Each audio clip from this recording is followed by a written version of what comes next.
Lalim po yung pagkakaibigan po namin ni JM dito sa loob ng bahay mo. Mas lumalim ho ng sobra sa outside world po, kuya.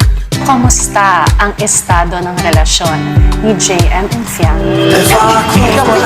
Gaano ka-importante si Fiang on a scale of 1 to 11?